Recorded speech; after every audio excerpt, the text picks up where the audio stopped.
La mayor amenaza para el pueblo de Dios no siempre ha provenido de personas o enemigos externos, sino del pecado oculto que está dentro del corazón. Esta es nuestra más grande batalla, pelear con uno mismo. Esta lección revela cómo el fracaso espiritual interno puede detenernos en las victorias que Dios quiere darnos y cómo solo cuando confesamos de manera sincera y tenemos comunión con Dios, somos restaurados para una mejor relación con el Señor. La lección número 6: el enemigo interno.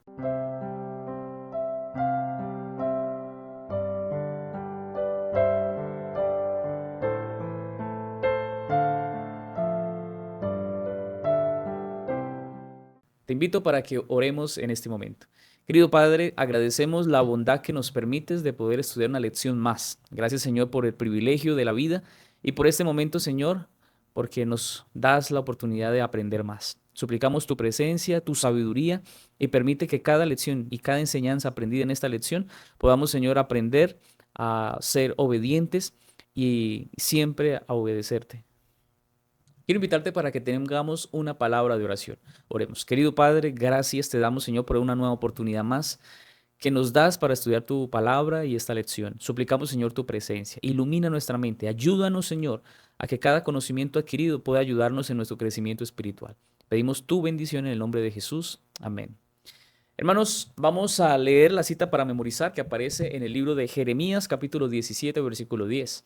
Yo, el Señor, examino el corazón y pruebo la mente para dar a cada uno lo que merece según sus obras. En esta semana vamos a estudiar la historia de Acán, que muestra que el enemigo que es más peligroso no está afuera, sino está dentro de nuestro corazón. Y ese pecado que estaba escondido en el campamento iba a traer un desastre. Pero se ve como la codicia, que estaba disfrazado del deseo inocente, trajo derrota a toda una nación. Dios permitió, allí vamos a ver el fracaso del pueblo de Israel en la batalla por la desobediencia de una persona, por la codicia y el deseo de un líder o una persona que estaba allí en el pueblo. Cuando Israel se humilló, cuando el pueblo fue restaurado, pues la derrota se transformó en victoria. Y la lección nos enseña que el éxito espiritual depende mucho de la obediencia colectiva, de cómo cuando como iglesia queremos ver las bendiciones de Dios, debemos obedecer de manera colectiva y de cómo debemos cada uno tener pureza, debemos buscar ser mejores. Solo cuando el corazón se limpia, pues entonces la presencia divina viene y se vuelve a manifestar al pueblo y a cada uno de nosotros con más poder. Así que en esta semana veremos cómo debemos proceder y qué espera Dios de su pueblo para este tiempo. La lección del domingo: incumplimiento del pacto. Vamos a comprender mejor lo que la lección de esta semana nos va a hablar. Resulta que el pueblo de Israel aprendió que romper un pacto o el pacto con Dios significaba perder la protección y el cuidado y la dirección de Dios. Por eso vamos a un contexto donde hay un pueblo, los de Ai, no fue allí un enfrentamiento meramente militar, sino fue algo que espiritualmente el pueblo de Israel estaba fallando. El enemigo estaba dentro del pueblo de Israel. Por eso, si vamos a ver Josué capítulo 7, versículo 1, dice: pero los hijos de Israel cometieron una prevaricación en cuanto al anatema, porque Acán, hijo de Carmi, hijo de Sabdi, hijo de Sera, de la tribu de Judá, tomó del anatema y la ira de Jehová se encendió contra los hijos de Israel. Miren, Dios había ordenado que todo el botín de todo lo que se cogiera de Jericó fuera consagrado al Señor. Pero Acán desobedeció. Cuando el hombre toca lo que no le pertenece, pues roba la gloria de Dios, roba lo que es de Dios. Y el relato subraya la dimensión corporativa del pecado, porque lo que uno solo ocultó, pues la consecuencia vino para todos. Y así, la victoria anterior se convirtió en una derrota porque Dios había pedido que el oro, la plata, el bronce y todo lo que se había sacado de Jericó fuera para Dios. Pero es el hecho de tomar algo de lo que no le pertenecía a Acán, pues lo convirtió o trajo impureza, trajo pecado al pueblo. Y esto contaminó a todos. En el reino espiritual, hermanos, el éxito no depende de cuánta fuerza tenemos, cuánto capacidad tenemos, cuánto reconocimiento tenemos. En el reino espiritual se basa esto en obediencia y en fidelidad. Veamos cómo esta desobediencia afectó la vida del pueblo. Veamos lo que dice la Biblia. Josué 7, 4 al 5. Y subieron allá del pueblo como 3,000 hombres, los cuales huyeron delante de los de Ai. Y los de Ai mataron de ellos a unos 36 hombres. Y los siguieron desde la puerta hasta Sebarín, y los derrotaron en la bajada. Por lo cual el corazón del pueblo desfalleció y vino a ser como agua. Dios había prometido que iba a estar con ellos en la batalla y que iba a entregar a todos los que él les iba a indicar. Los de Ai era un pueblo que Dios había pedido que lucharan contra ellos, que tomaran su tierra, pero Israel experimentó la humillación de la derrota. Después de la gloriosa caída de Jericó, ellos confiaron que eh, ahora iban a vencer a los de Ai. Pero sucede que la derrota no se debió al poder del enemigo, se debió a la desconfianza o a la autoconfianza en que era Dios o eran ellos los que habían logrado la victoria. Y sabes, la seguridad que a veces tenemos cuando no depende de Dios, el preludio después va a ser el fracaso. El texto muestra, hermanos, cómo el pecado de uno y la soberbia de muchos produjeron el mismo resultado. ¿Cuál es el resultado cuando actuamos de esta manera? Que hay ausencia de la presencia del Señor. La derrota fue el lenguaje con el que Dios despertó la conciencia nacional. Todo el pueblo tuvo que darse cuenta de que a través de esa derrota Dios no había estado con ellos, porque Dios había dicho claramente que los iba a ayudar. Por eso cada creyente, cuando fracasa en su vida espiritual, pues trae también oprobio, trae maldición o trae malestar a todo el pueblo. ¿Sabes? Cada creyente, cada fracaso de cada uno de nosotros tiene un propósito también a veces, y es que volvamos al corazón de Dios, volvamos a la obediencia. Y Dios quiere que a pesar de que caigamos, nos levantemos y busquemos a Dios. Veamos cómo Dios muestra la gravedad del pecado que estaba oculto. Josué 7:10 al 11. Y Jehová dijo a Josué, levántate, ¿por qué te postras así sobre tu rostro? Israel ha pecado y aún han quebrantado mi pacto que yo les mandé y también han tomado del anatema y hasta han hurtado, han mentido y aún lo han guardado entre sus enseres. La razón del por qué el pueblo estaba cayendo era porque dentro del campamento había un anatema. El texto hebreo enfatiza la acumulación de actos. Ellos transgredieron, tomaron, robaron, engañaron y escondieron. Esta secuencia muestra cómo el pecado progresa de forma encubierta hasta producir una ruina total. ¿Sabes? La ruptura de este pacto demuestra que la santidad de Dios exige de nosotros integridad. Dios pide de nosotros algo completo, que no nos torzamos, que no nos dañemos, que no nos corrompamos. Dios, como un ser santo, espera de nosotros santidad, obediencia, perfección. Y cuando hablo de perfección no es que no nos equivoquemos, es que debemos cada día obedecer más al Señor y apartarnos más del pecado. No, Dios no convive con el pecado. Dios no tolera el pecado. El pecado es todo lo contrario a Dios. Por eso, lo único que podía ayudar al pueblo era que ellos confesaran y se arrepintieran. Y de esta manera restablecer la presencia de Dios. Veamos cómo ahora el pecado de uno afecta a todos. Versículo 12 en adelante. Por esto los hijos de Israel no podrán hacer frente a sus enemigos, sino que delante de sus enemigos volverán la espada por cuanto han venido a ser anatema. Ni estaré más con vosotros si no destruyereis el anatema de en medio de vosotros. Levántate, santifica al pueblo y di, santificaos para mañana, porque Jehová, el Dios de Israel, dice así, anatema hay en medio de ti. Israel, no podrás hacer frente a tus enemigos hasta que hayáis quitado el anatema de en medio de vosotros. Cada vez que recuerdo esta cita o estos textos del capítulo 7 de Josué, puedo ver algo serio, algo de mucho cuidado. Pero si traemos eso al contexto de la iglesia, ¿qué tantas veces o cuántas veces Dios nos ha bendecido o Dios nos deja de bendecir porque hay anatema, porque hay pecado en medio de su pueblo? Por eso lo que Dios envía es a santificarnos. ¿Qué es santificarnos? A apartarnos del pecado, a apartarnos de lo cotidiano. Como iglesia, como cristianos, no podemos vivir contaminándonos y a la vez yendo a la iglesia y vivir una vida doble. La Biblia llama a esto hipocresía. Dios espera de nosotros, apreciados hermanos, que tengamos una vida en santidad, en obediencia.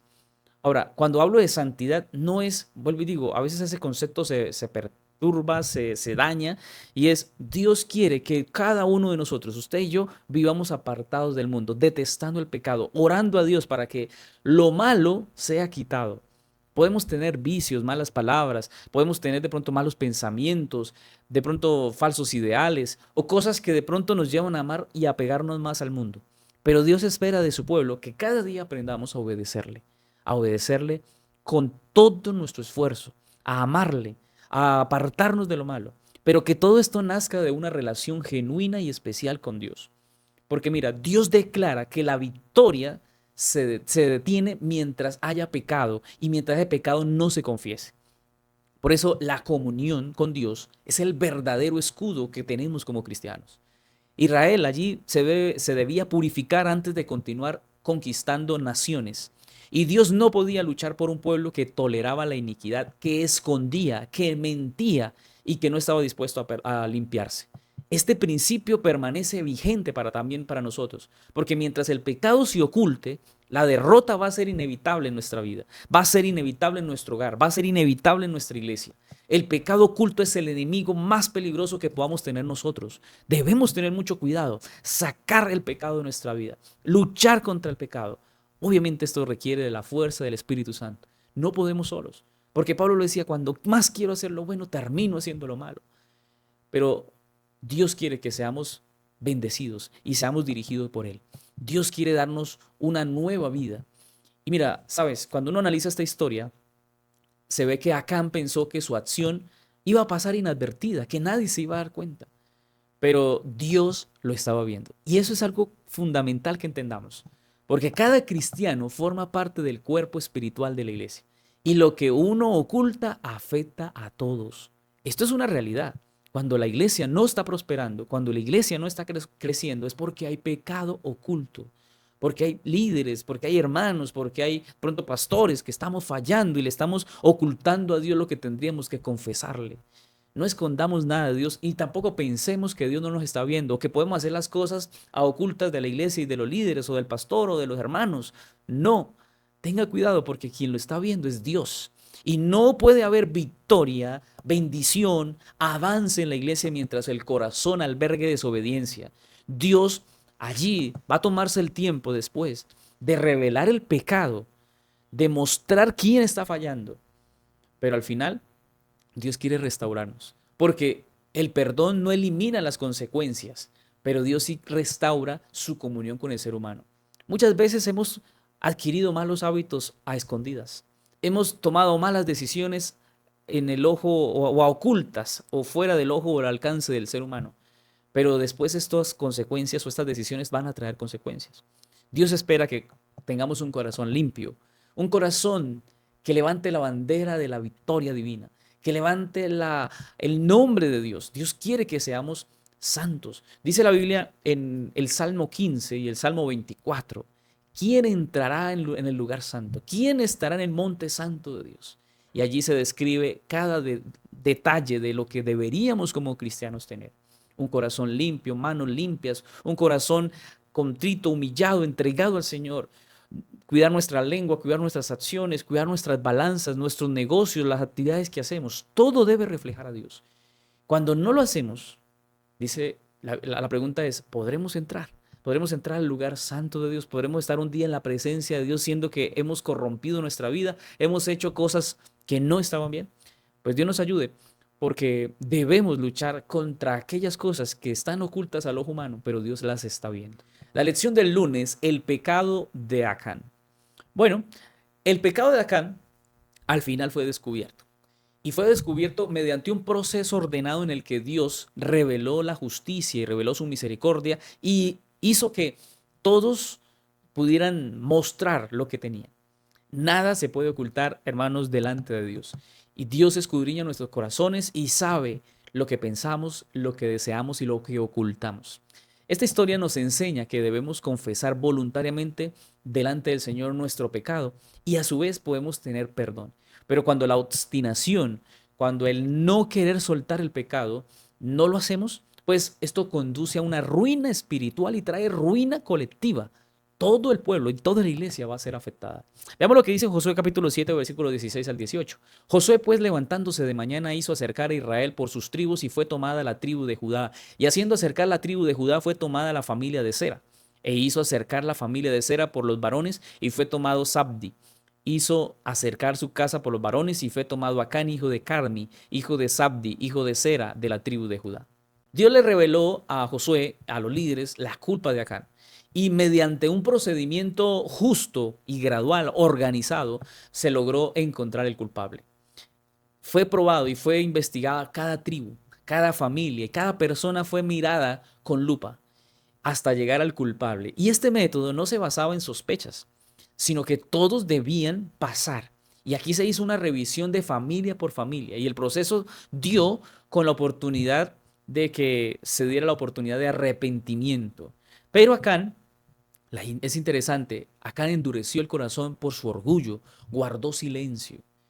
Pero la paciencia de Dios es un llamado a que reflexionemos.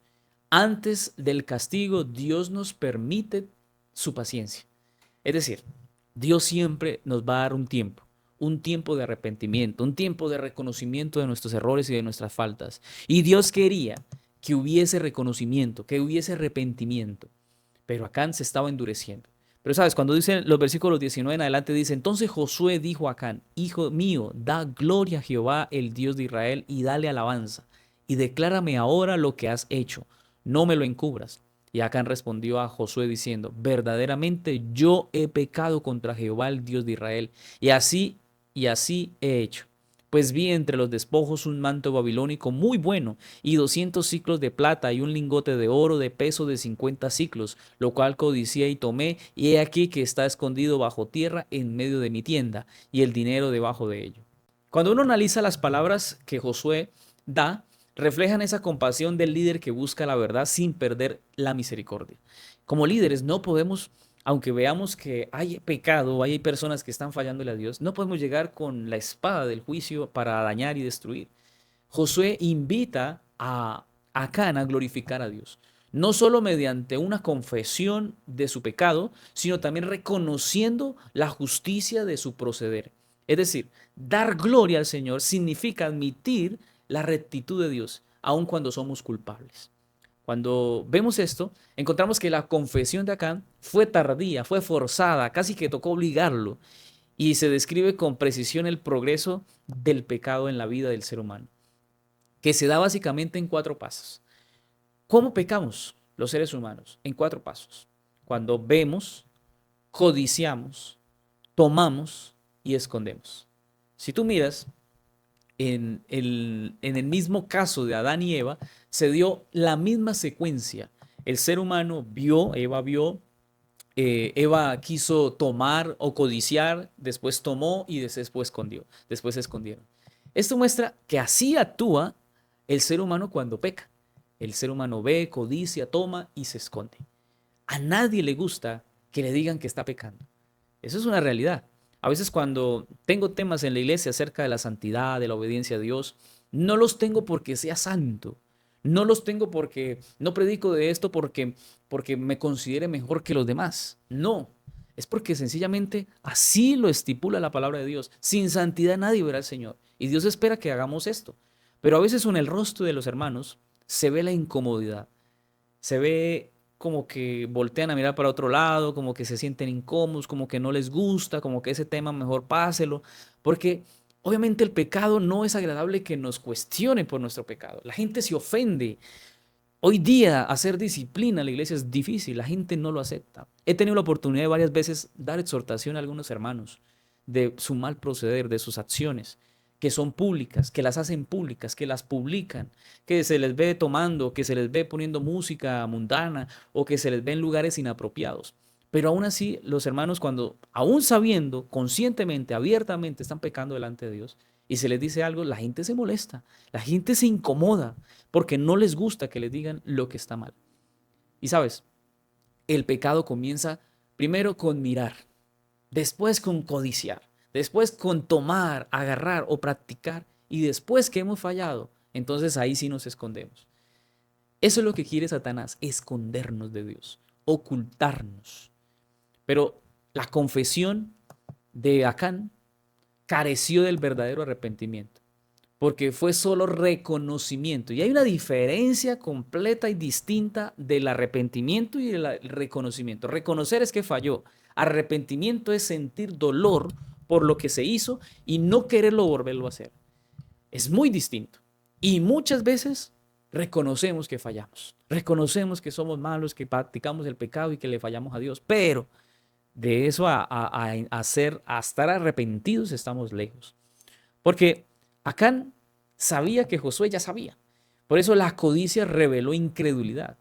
No confió en Dios, no confió en la provisión de Dios.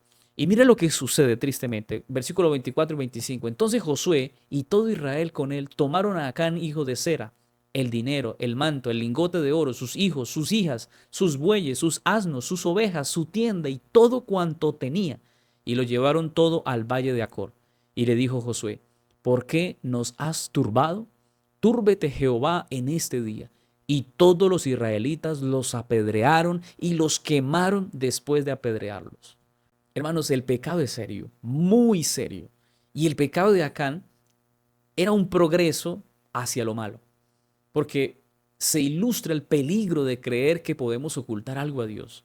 El silencio, cuando se prolonga de lo malo que hemos fallado, de lo malo que hemos actuado, de lo mal que hemos obrado, cuando ese silencio se prolonga, entonces se va reflejando en nosotros la obstinación. ¿Qué es la obstinación? Es la dureza a no reconocer que fallamos. Y cuando un corazón se obstina, pierde sensibilidad a Dios. Y a veces tememos más la vergüenza que el pecado mismo. Tememos más que nos señalen como pecadores que realmente tener cuidado con el pecado. Dios, hermanos, desea que confesemos nuestro pecado, no que lo expongamos solamente por exponerlo, sino que realmente nos confesemos. Y vuelvo y digo, es diferente reconocimiento que arrepentimiento. Reconocer es decir, yo pequé, fallé, pero lo voy a seguir haciendo. Con arrepentimiento es, yo pequé, pero no quiero hacerlo. Yo fallé a Dios, llora, hay lamento. Es lo que le pasó a Pedro cuando pecó. Él lloró amargamente por su pecado. Se arrepintió de lo que había hecho. Mira, el Señor escudriña el alma, no para humillarnos. El Señor nos escudriña y nos ayuda en nuestro proceso para sanarnos. Cada uno de nosotros enfrentamos la tentación y podemos pasar por esos 4 pasos: ver, codiciar, tomar y esconder. Pero la victoria, hermanos, está en rendir ese deseo, esa codicia, ese mal proceder, y debemos ir a Dios. Allí tenemos victoria. Porque el juicio de Acán, hermanos, advierte que la gracia no protege al que persiste en la rebeldía. Dios no va a permitir su bendición cuando somos rebeldes. No, no va a pasar. Dios no puede ser burlado porque Dios conoce nuestra vida. Él también enseña que Dios da tiempo. El Señor enseña que nos da tiempo para arrepentirnos, para ir a Él y para encontrar en Él misericordia. Hoy, apreciado hermano, Dios nos ayude a que de verdad busquemos al Señor y aunque hayamos fallado, reconozcamos, pero a la vez arrepintámonos.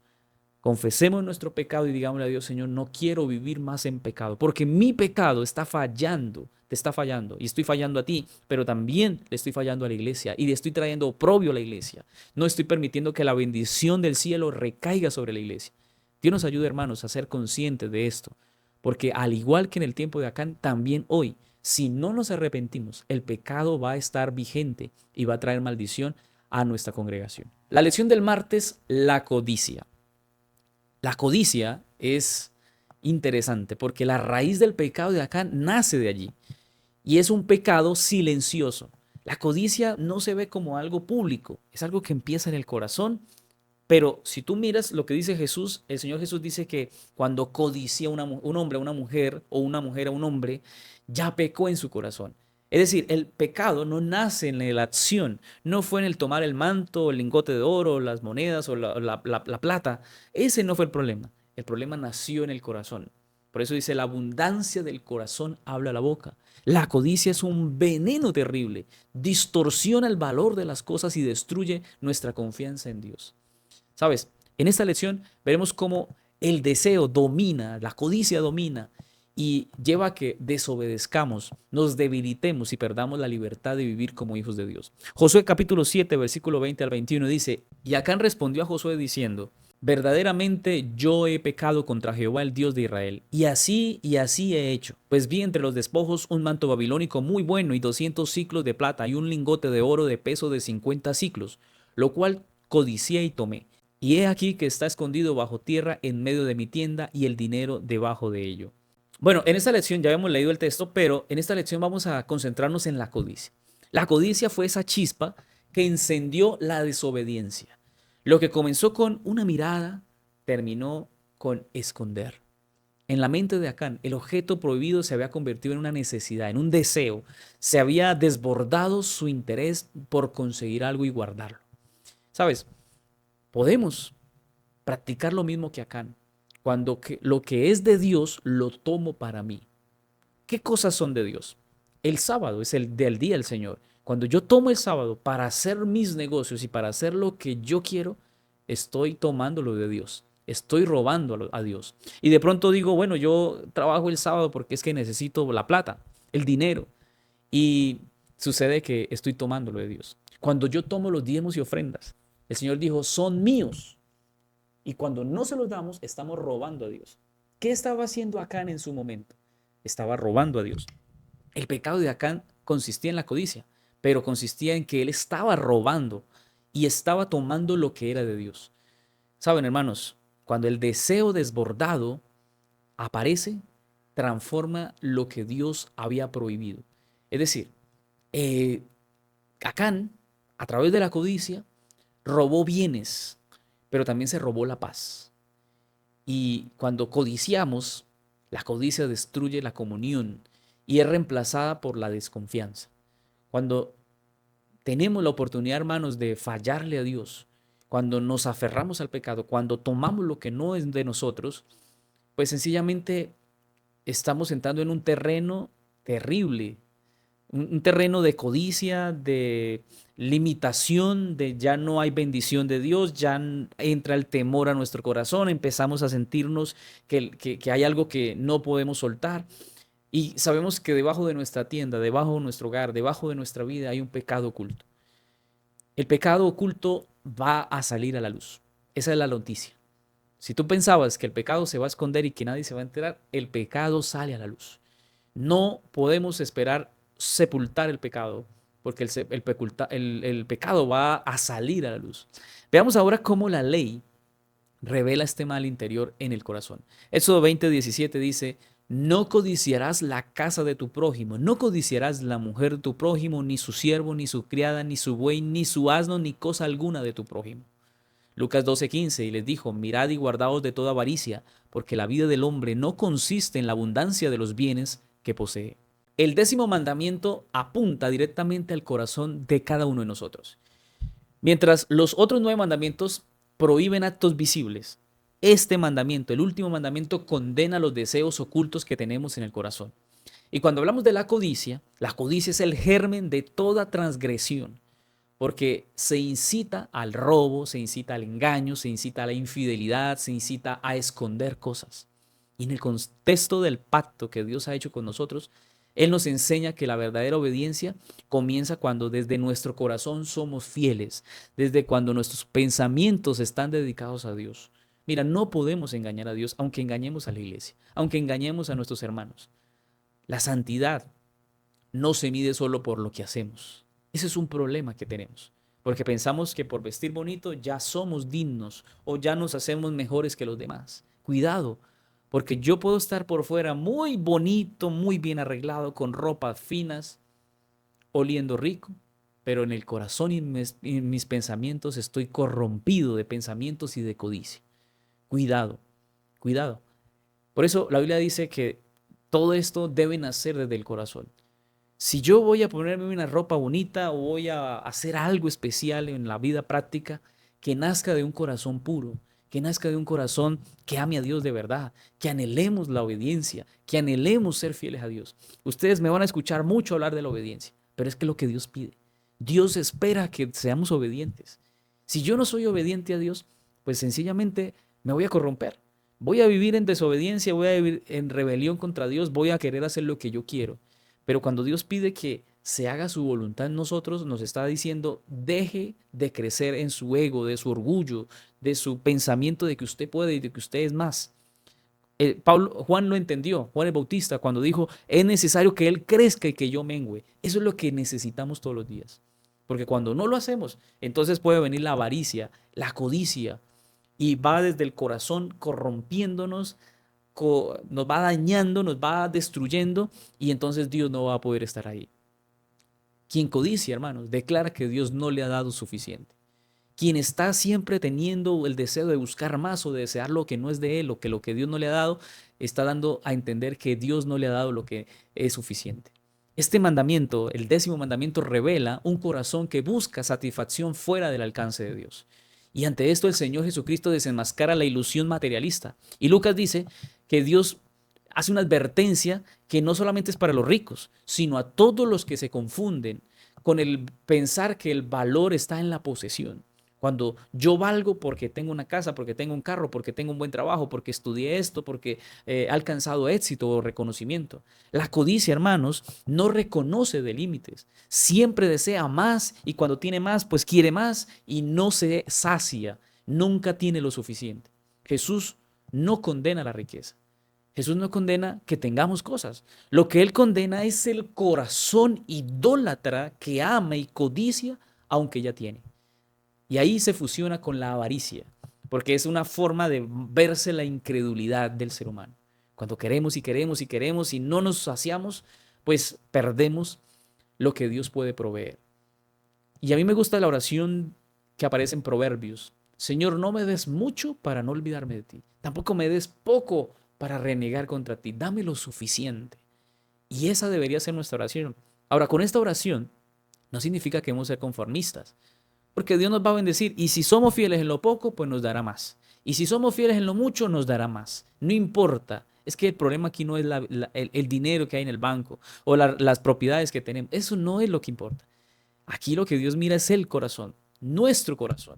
Y cuando la vida gira en torno a lo material, pues el alma va a perder sensibilidad espiritual, va a perder el enfoque con Dios y la avaricia pues nos va a sobrecoger, nos va a sobretomar y entonces eso va a costar que dejemos y sacrifiquemos la salud, sacrifiquemos nuestra familia y hasta sacrifiquemos nuestra salvación. ¿Sabes? Hebreos 13:5 dice, sean vuestras costumbres sin avaricia, contentos con lo que tenéis ahora, porque Él dijo, no te desampararé ni te dejaré. Qué texto tan hermoso. Qué lindo es saber que Dios no nos desampara. Por eso, si eres de los que le gusta tener mucho, pues ora a Dios y dile, Señor, yo quisiera tener muchas cosas, pero antes de tener todas esas cosas, ayúdame a honrarte con lo que tengo.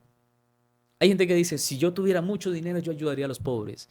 Pero es que la verdadera conducta no se mira cuando tenemos muchas riquezas, se mira cuando lo que tenemos lo compartimos. Y si una persona es capaz de sacar su bocado de pan y compartirlo con otro, pues es capaz de que cuando tenga harto lo pueda hacer también. Es decir, si yo muestro mi condición ahora en lo poco, muestro mi deseo de ayudar, muestro realmente si quiero obedecer a Dios.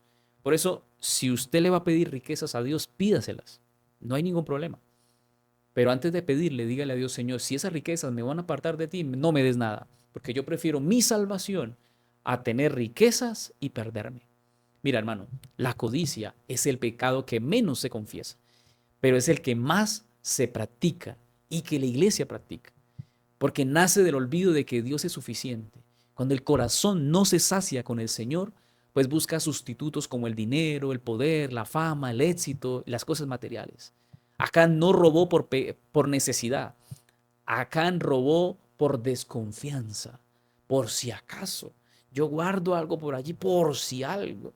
El error de Acán fue creer que lo prohibido podía darle seguridad. Que lo malo le podía dar seguridad. Cuidado, hermanos. Porque hoy la codicia adopta también formas sutiles que abarcan la iglesia. Podemos ser llenos de ambiciones sin límite o de comparaciones con otros y vivimos insatisfechos y miramos la vida de otros y los vemos como prosperados y decimos, oiga, ¿y Dios a mí por qué no? Y entonces nos fijamos en el ser humano. Hoy día existe algo que le llaman los falsos o los mal llamados influencers y todo el que los ve desea la vida de ellos. Incluso hay gente, influencer, que vive en una apariencia y muestra una apariencia para simplemente hacer que la gente lo siga. Porque el ser humano está buscando codiciar lo de otro. Y el ser humano quiere hacer lo que otro hace para ser igualmente prosperado. Hoy el Señor nos invita, hermanos, a liberarnos de este círculo vicioso, aprendiendo a vivir contentos con lo que tenemos. La verdadera riqueza, hermanos, está en poseer a Dios. Ahí es donde está nuestra riqueza y ahí debe estar nuestra atención.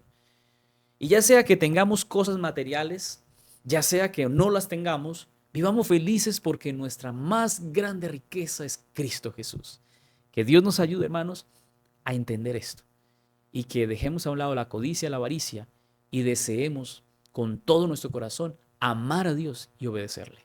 La lección del miércoles, restauración después de la derrota. Sucede que Dios no abandona a su pueblo tras la caída y tras la desobediencia de Acán. Las consecuencias fueron terribles, pero después del pecado y del juicio, Dios ofreció a Israel una nueva oportunidad y les da la seguridad de que ahora la derrota en Ai no se iba a volver a repetir, sino que ahora se iba a dar la restauración espiritual y estaba basada en la obediencia, en la fe y en la esperanza en que Dios seguía liberando y guiando a su pueblo.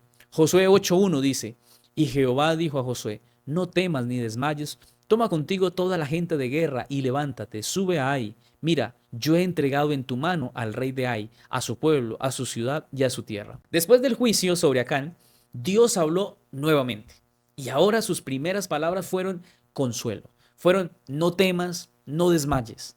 El mismo Dios que permitió la derrota ahora les promete victoria gracias a que el pecado había sido sacado.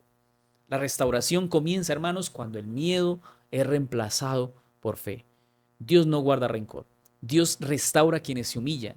Y el mandato del Señor es que debemos volver a donde fuimos derrotados.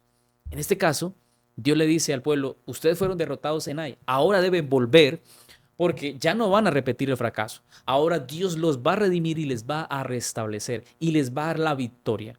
Ahora, la segunda oportunidad es una señal que muestra lo maravilloso que es Dios y cómo su gracia nos restaura. El Señor no desecha a su pueblo cuando cae, sino que nos guía hacia una obediencia donde podemos renovarnos y volver a continuar con el Señor. 7 veces cae el justo, pero 7 veces se levanta.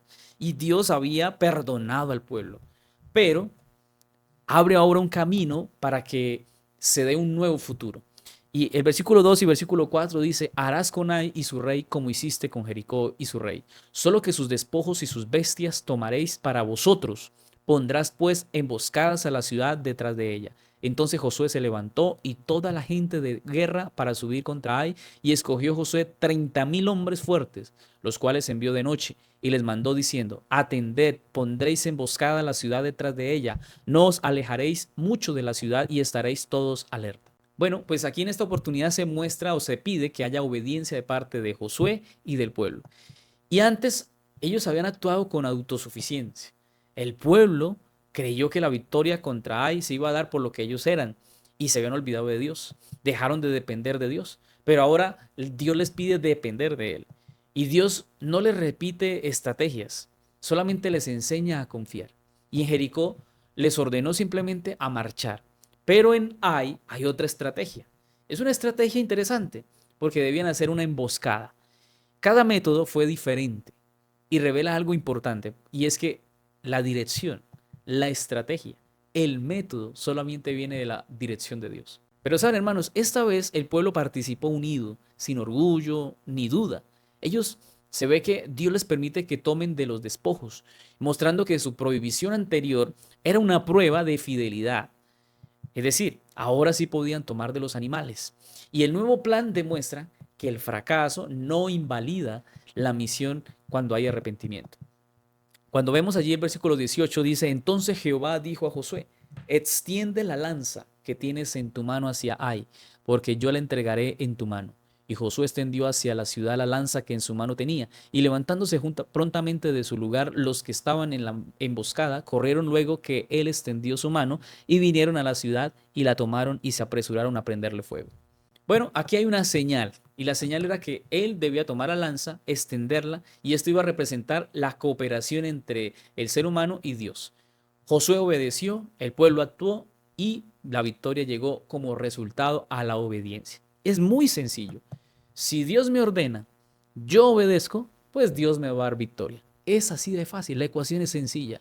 Obedecer, recibir la orden de Dios, saber qué me pide Dios, obedecer lo que Dios me pide tal como me lo pide y como consecuencia Dios me va a dar la victoria. El gesto de Josué es figura de Cristo. Josué representa a Cristo, simboliza a Cristo, quien al extender sus brazos, el Señor también extendió sus brazos, obtuvo la victoria definitiva cuando abrió sus brazos para abrazarnos, y en la cruz hay una victoria definitiva. Cada triunfo que tenemos como cristianos comienza con un acto de fe, con un acto de fe que obedece, que no se queda solamente en creer o esperar y decir, bueno, yo creo en Dios, Dios me va a bendecir. No, es también actuar, es también hacer lo que Dios me pide. Veamos cómo el pueblo ahora renovó su pacto después de esta restauración. Mire lo que dice la Biblia. Josué 8:30 al 31. Entonces Josué edificó un altar a Jehová, Dios de Israel, en el monte Ebal, como Moisés, siervo de Jehová, lo había mandado a los hijos de Israel, como está escrito en el libro de la ley de Moisés. Un altar de piedras enteras sobre las cuales nadie alzó hierro, y ofrecieron sobre él holocaustos a Jehová y sacrificaron ofrendas de paz. Israel había aprendido que la obediencia es el camino para ser restaurados. Y la lanza que se levantó de Josué simbolizaba cómo Dios se atrevía otra vez a ayudarles, cómo ahora debían mantenerse fieles a lo que Dios les ordenaba. Muchos hermanos viven prisioneros del pasado. Muchos viven prisioneros de lo que cometieron, prisioneros de la culpa. Pero el Señor hoy nos dice, levántate, sube a ahí, levántate, no temas, vuelve al lugar donde fracasaste. Si Dios ahora va contigo, el resultado va a ser diferente, porque el altar de Baal que se levantó allí de piedras refleja y recuerda que cada victoria pertenece a Dios. Cuando adoramos después de caer, el pasado pierde su poder. Ya no estamos atados, ya no hay cadenas que nos aten, porque la restauración consiste, hermanos, en que permitamos que Dios escriba una nueva historia en nuestra vida. Y esa nueva historia se va a dar sobre las ruinas del pasado. No te quedes atado al pasado. No te quedes llorando por lo que pasó en Ai. No te quedes llorando porque hubo pecado de Acán. Levántate, porque si fallaste como Acán y confesaste tu pecado, te arrepentiste, ahora es el tiempo de levantarse e ir de nuevo a la guerra. Y en ese lugar donde fracasaste, Dios te va a dar una nueva victoria. Pero esa victoria viene de Dios. Por eso aférrate al Señor, confía en el Señor y espera que la mejor estrategia que Dios tiene para nosotros, Dios nos la dé. Y de esa manera, la victoria está asegurada y la honra y gloria y adoración se la merece el Señor después de cada victoria. La lección del jueves, Dios glorificado mediante la victoria. Bueno, después de la restauración, después de que el pueblo vuelve a las sendas de la victoria, Israel comprendió que esa victoria le pertenecía a Dios.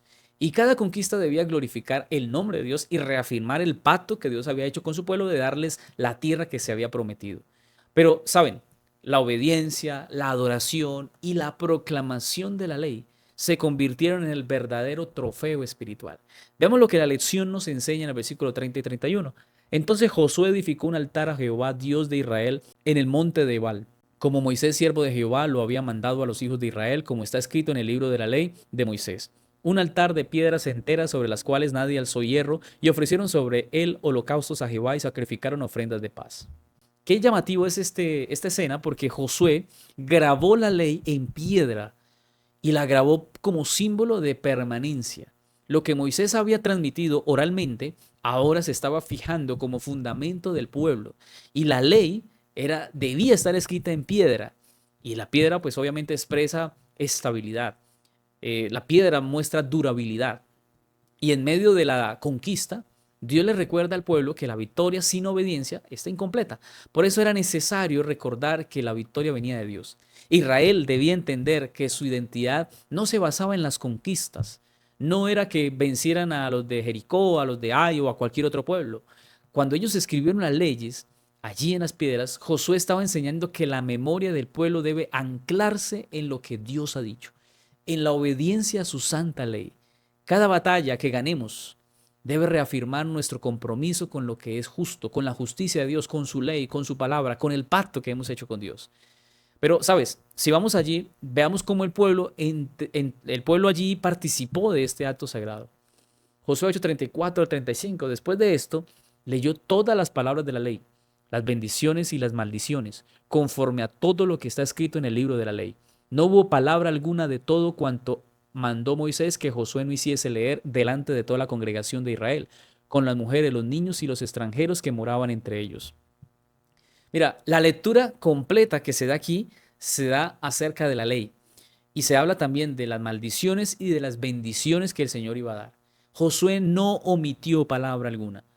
Toda la revelación divina de su ley fue dada, tanto a mujeres, niños, extranjeros. Todos escucharon y recordaron que el pacto incluía a todos los que aceptaban la autoridad de Dios y su ley.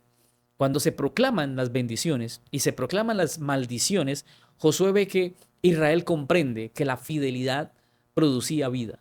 Cuando yo soy fiel a obedecer lo que Dios dice, pues voy a encontrar bendición. Y mientras venga la desobediencia, pues sencillamente viene la consecuencia, que es ruina. Mira, la comunidad entera quedó bajo la palabra viva de Dios.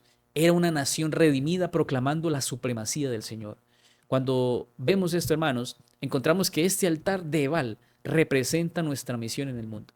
Debemos ser testigos del Dios que está deseando restaurar. Después de la derrota, Israel no se escondió, sino que más bien adoró públicamente y reconoció a Dios. Así es como Dios espera que lo reconozcamos. Cuando Dios nos levanta para que seamos testimonio. Si Dios te da una victoria, no es para que te quedes callado, es para que le cuentes a otros de lo que Dios ha hecho. Dios quiere que otros vean el poder de cómo Él cambia vidas, cómo cambia situaciones, cómo obra milagros. Pero cuidado, porque no podemos seguir a Dios solamente por los milagros. Dios aquí, después de que el pueblo había recibido la victoria, fue honrado a través de la obediencia. Y la obediencia es testimonio. Cuando yo obedezco, yo doy testimonio. Y cada vida que es transformada es una carta. Es una carta que es abierta para que todo el mundo pueda leer la fidelidad de Dios en nuestras vidas. Cuando vivimos conforme a esa palabra, a lo que Dios nos ha pedido que hagamos, nuestros actos van a predicar solitos, nuestras palabras van a ser mejoradas, nuestra vida va a ser conducida a Dios. Mira, es curioso que hay gente que dice, yo vivo mi cristianismo a escondidas o privado, yo no necesito decirle a nadie que soy un cristiano, pero a veces eso se convierte en una excusa para pecar o para vivir una vida lejos de la iglesia o lejos de Dios. Cuando yo realmente he visto las victorias de Dios en mi vida, así como el pueblo, yo simplemente tengo que vivir en armonía, en felicidad, en alegría, en gozo. Y esa vivencia, esa obediencia a Dios va a ayudarme a mí a testificar y a hablar más de Jesús. Y cuando eso sucede, el mundo se va a dar cuenta, a esta persona, a este cristiano, algo le pasa, algo es diferente, porque lo que dice, lo que habla, lo que hace es diferente. Dios nos ayuda, hermanos, a predicar no solamente con nuestras palabras, sino que en nuestra relación con Dios, el mundo pueda decir, este es un cristiano victorioso que ha estado cerca de Jesús. La lección del viernes para estudiar y meditar. Mira, la historia de acá nos ha dejado varias lecciones y además nos confronta con la realidad de que el mayor peligro que tenemos los cristianos es que el problema no está afuera, el problema está en nuestro corazón. Y por eso cuando se habla de la derrota que hubo allí contra los de Ai, fue consecuencia de ese pecado oculto y de la codicia. Una fuerza silenciosa que se fue desarrollando, creciendo, tomando tanta fuerza que llevó a que se deseara el pecado y al final trajera destrucción. Elena de White declara lo siguiente en Patriarcas y Profetas en la página 530. El pecado mortal que condujo a Acán a la ruina tuvo su origen en la codicia, que es entre todos los pecados el más común y el que se considera con más liviandad. Acán reconoció su culpa, pero lo hizo cuando ya era muy tarde para que su confesión le beneficiara. Hay una enorme diferencia entre admitir los hechos una vez probados y confesar los pecados que solo nosotros y Dios conocemos. Acán no hubiese confesado su pecado si con ello no hubiera esperado evitar las consecuencias. Pero su confesión solo sirvió para demostrar que su castigo era justo. No se había arrepentido genuinamente de su pecado, ni sintió contrición, ni cambio de propósito, ni aborrecimiento del mal. En conclusión, hermanos, Acán no se perdió por codiciar solamente lo que deseó, sino por negarse a arrepentirse mientras había tiempo. Sin embargo, hermanos, En contraste con su tragedia, la restauración de Israel muestra que Dios siempre ofrece una segunda oportunidad cuando nosotros nos humillamos y sinceramente le obedecemos. El enemigo está aquí adentro, somos nosotros. La codicia, la vanidad, el orgullo, la necedad son los más destructivos porque nadie los ve. Y son más destructivos incluso que un ejército poderoso con armas nucleares. Nuestro problema está adentro, está en nuestra mente, en nuestro corazón. Y solo cuando permitimos que la bendición de Dios y que el Espíritu Santo nos ayude, pues al ser dirigidos por Él vamos a escudriñar y vamos a ser transformados en nuestro corazón. Podemos experimentar la verdadera victoria que Dios promete cuando de verdad nos dejamos guiar por Dios. Hoy el Señor quiere que tú y yo dejemos que el Señor sea el Rey de nuestra vida. Hoy el Señor desea estar en nuestro corazón. Y yo quiero que tú le digas al Señor en esta semana, Señor, hoy te dejo ser el Rey de mi vida. Esa es la frase para esta semana. Y quiero invitarte para que la coloques allí. Señor, hoy te dejo ser el Rey de mi vida. Hoy te dejo ser el Rey de mi corazón o de mis pensamientos, como tú lo quieras colocar, para que el Señor gobierne nuestra mente y nos ayude a tomar las mejores decisiones. Quitemos de nuestro lado la codicia, la avaricia, el orgullo, la prepotencia, la enemistad. Pidámosle a Dios que nos ayude y que Él gobierne nuestro corazón y nuestra mente para hacer su voluntad. Quiero invitarte para que oremos y agradezcamos a Dios por esta maravillosa lección. Oremos. Querido Padre, gracias. Gracias porque en esta lección podemos recordar lo maravilloso y bondadoso que eres tú. Ayúdanos, Señor, a través de la experiencia de Acán, podamos, Señor, entender que no sacamos nada con acariciar, abrazar pecados ocultos. Señor, ayúdanos a entender que no podemos estar viendo, codiciando, tomando y escondiendo cosas, porque tú te vas a dar cuenta.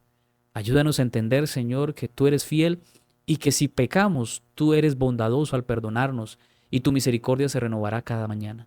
Hoy, Señor, tenemos cosas del pasado que necesitamos soltar, pecados ocultos que nadie conoce, pero necesitamos, Señor, que tú nos des restauración y sanación. Libéranos, Señor, y danos la victoria sobre el pecado. Danos tu bendición y tu compañía, y sé el Rey de nuestra vida. Lo pedimos en el nombre poderoso de Cristo Jesús. Amén. Hermano querido, gracias una vez más por acompañarnos. Su tarea únicamente, hermanos, es deje su me gusta. Si quiere dejar un comentario, eso nos va a ayudar a que llegue a más personas y también compártalo. Compártalo en su iglesia, compártalo con hermanos de la iglesia y que esto, hermanos, se siga dando para la iglesia. Que Dios les bendiga y que el Señor les guarde. Y recuerden, como siempre les digo, con Jesús todo es mejor. Dios les guarde.